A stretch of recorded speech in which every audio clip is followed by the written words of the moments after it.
Hi, loves. I wrote a poem the other day for the Vibrant Coven about it's not on me. It's not on me to make you happy. It's not on me to respond or react in the way you want me to. And I was thinking just now about where that idea even comes from that you have to. Like, why do you have to decondition feeling like it's your responsibility to make others feel good or to give others what they want? And I'm just wondering,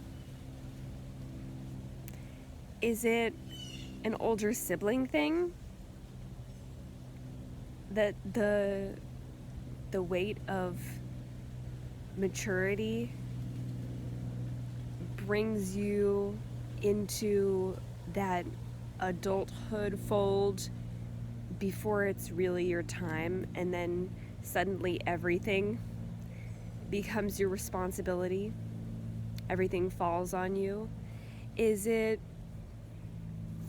being a woman or femme in this society that causes us to believe that we've got to put aside our needs so that others' needs come first?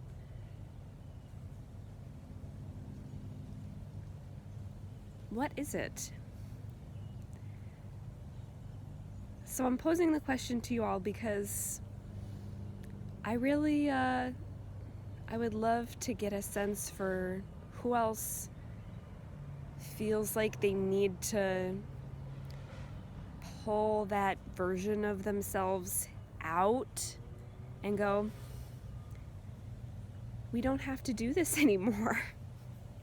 We don't have to do this anymore. We don't have to be there for other people who aren't there for themselves. We don't have to make other people feel good when they don't really want to feel good. They don't really want to be happy. They actually like being stressed. They like being mad about things that are going on in their lives. That's what they're used to. They're just trying to find somebody else, like misery loves company. They're just trying to find somebody else to be miserable with. And if you're like me, you want to be positive. You hear yourself thinking negative thoughts. You hear yourself going down a woe is me spiral, down a why the fuck is this happening? It must be my karma, thought process. And you know that you want it to stop. You know that that's not where you want to live. The majority of us are living in our heads. And if our head is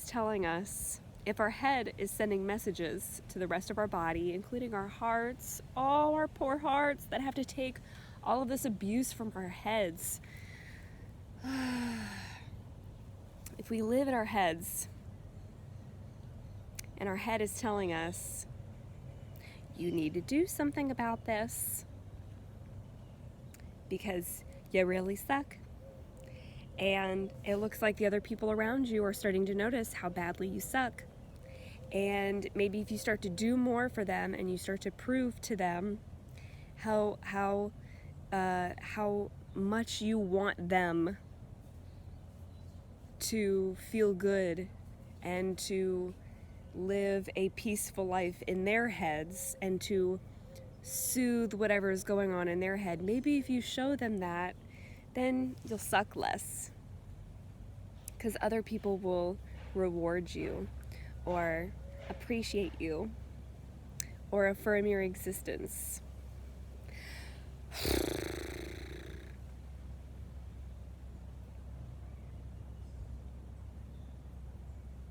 That's why I come back to like my womanhood when I am feeling this, and I know that it's not, just women who feel this way.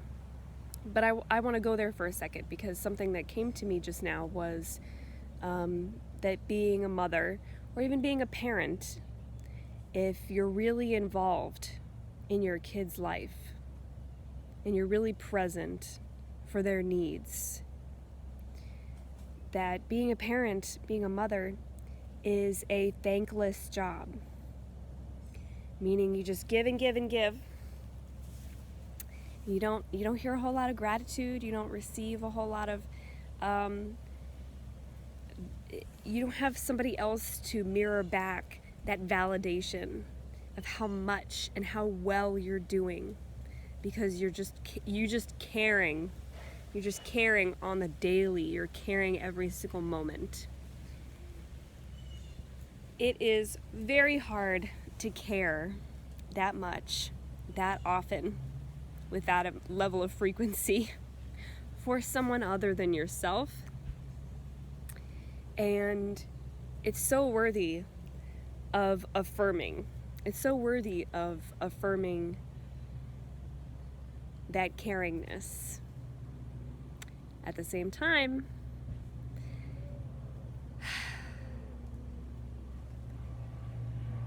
doing so much more for others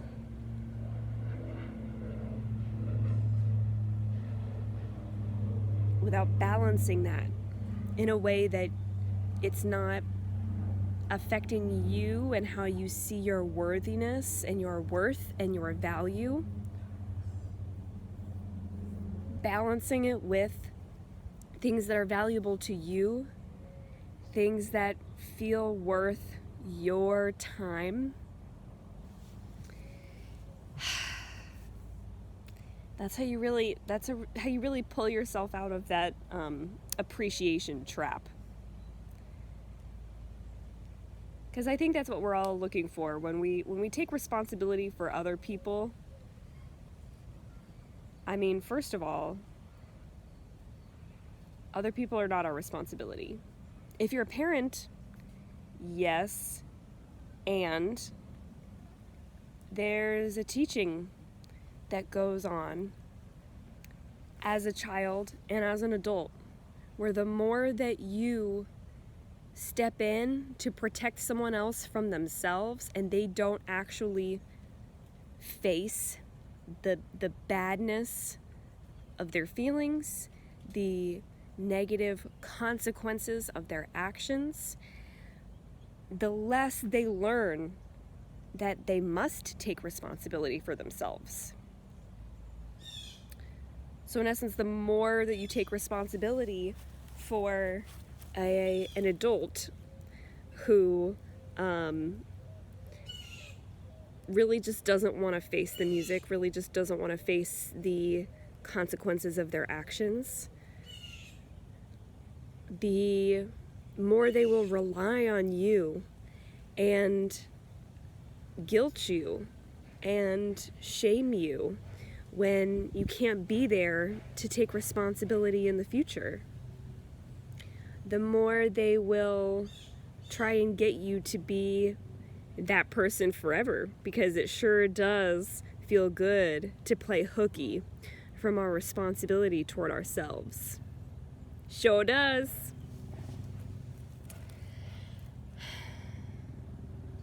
And with kids, it's a gradual release, right? You have to teach them what responsibility looks like. You have to teach them that responsibility for themselves is the goal. And then you have to teach them what not being responsible for themselves looks like too. You have to let them fail. You have to let adults and children witness their own suffering.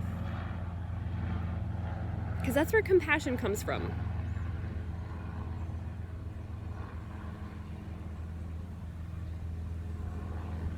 When you take responsibility for yourself, especially the bad feelings, so circling back to the very start of taking responsibility for other people's bad feelings, trying to make them feel better about something that they actually really need to bear the full responsibility of, and not just have it siphoned off so they don't really ever understand the full weight of how they brought those bad feelings upon themselves, or invited those feelings into their life, or caused them upon someone else, and that mirrored it back and reflected it and boomeranged back to them. When we remove that level of suffering, then that person becomes incapable of witnessing their suffering. When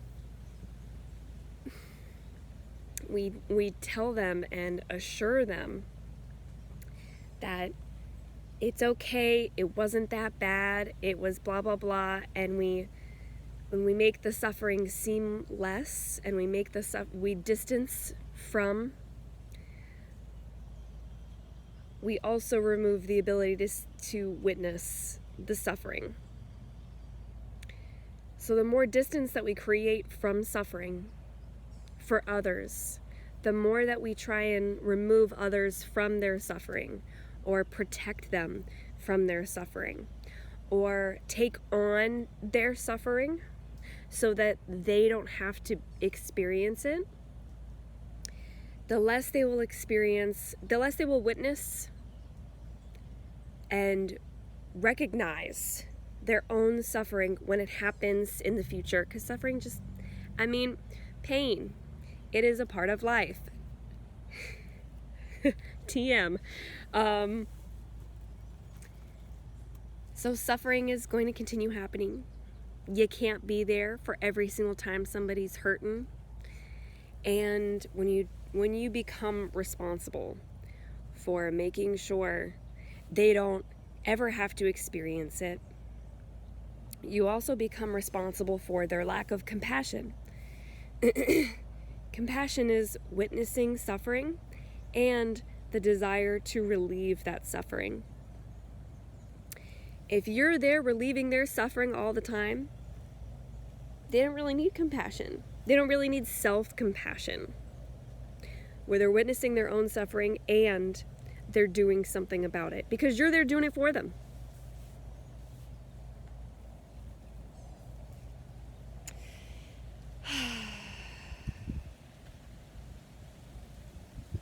I feel like as an older sibling, I would do that sometimes, want to mitigate the experience or just avoid it completely.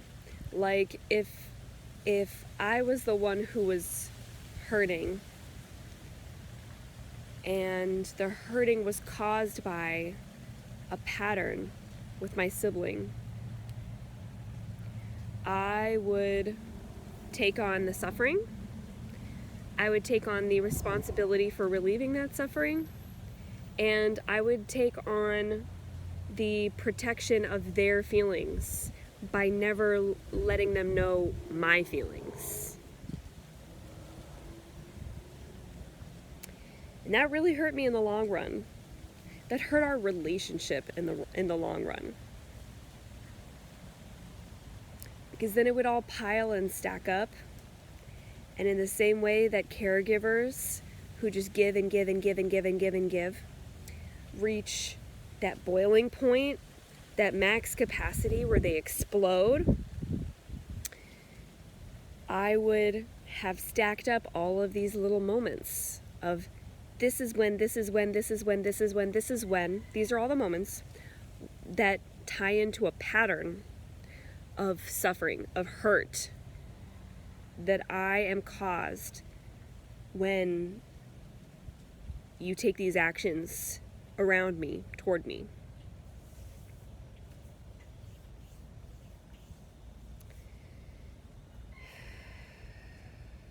There's also the other side to this story, which is that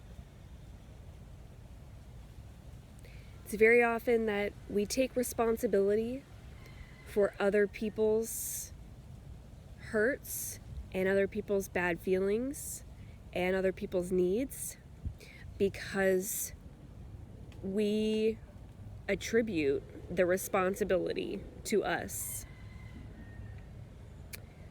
We attribute fault to ourselves. It was my fault, I was in the way. It was my fault, I shouldn't have been. It was my fault, I'm the one who asked for blah, blah, blah. I asked for this. I deserve this. We keep telling ourselves and reassuring ourselves, I deserve this bad thing that happened and that is continued, this pattern that is continuing to happen in my life because I keep asking for it. We take things personally. Things that are not about us. That are really just how another person is. We take on how they are as a memento of, that's how they feel about me, because that's how they're acting toward me. Okay, my fault. I must be horrible because they're treating me horribly. My fault. When it's really just that person treats themselves like shit, doesn't know, because other people have said, my fault, not yours. You can keep doing what you're doing. In fact, you will keep doing what you're doing, because I'm never going to reveal to you just how bad it makes me feel when the way that you're acting happens around me in my space. We take it personally.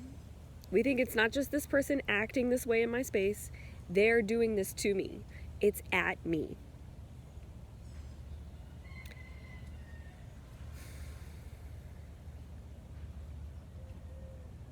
And so we wear it. We wear it almost like a badge of honor. Like, this is how much shit I've taken from you. Yeah. Look how strong I'm getting from all the shit I'm carrying. Thank you.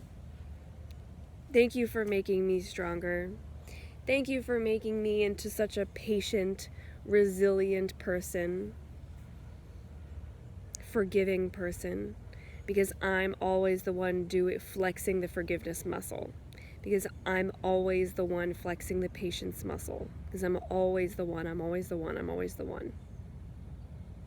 That level of responsibility and taking personally what is not even about you, but is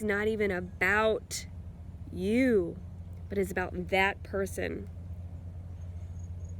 treating themselves that way. And so that's all they know. And that's why it ripples out into their relationships with everyone else. You taking that personally and wearing it like a badge of honor, like, this is what I have to work on in myself because that person treats me that way, and they wouldn't if there wasn't a reason that I deserve to be treated that way. Wearing it like a badge of honor is what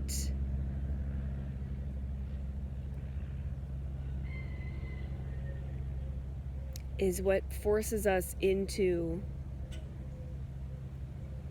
a hole, what pigeonholes us, makes us feel like our suffering isn't really valid because it was deserved.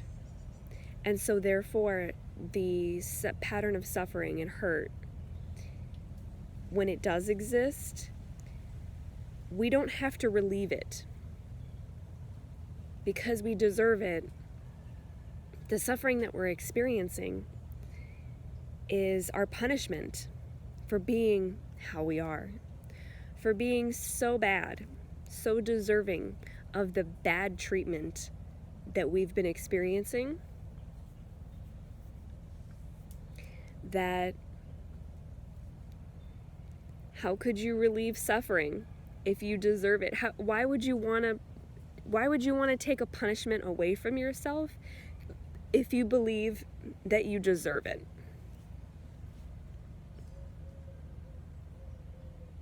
So others can't learn compassion when we remove the suffering from themselves, and we don't learn compassion for ourselves. We don't learn self-compassion when we believe that we don't deserve to have our suffering removed from us.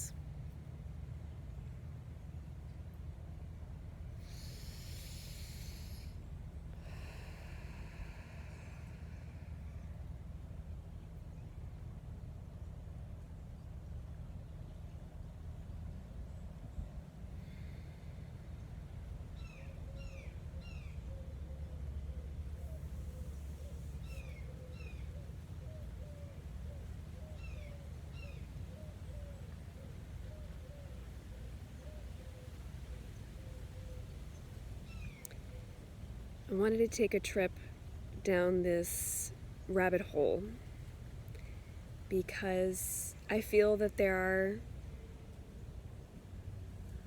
many of you out there, like me, who have struggled with deservingness, what we deserve, self-compassion, taking responsibility for how others feel,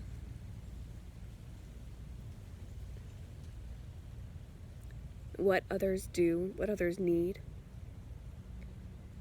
And maybe you don't believe it yet, but I would like to invite you to acknowledge that you would like to believe you deserve to only take responsibility for yourself. I would like for you to try acknowledging that you would like to believe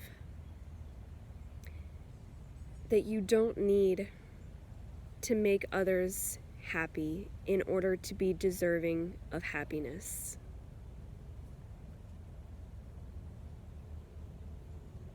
Maybe you don't believe it yet,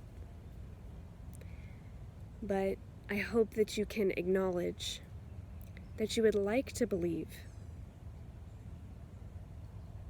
that when you are in a space of suffering, you deserve to witness it for yourself and say, I've been feeling this for a long time, and I deserve to not feel this way anymore.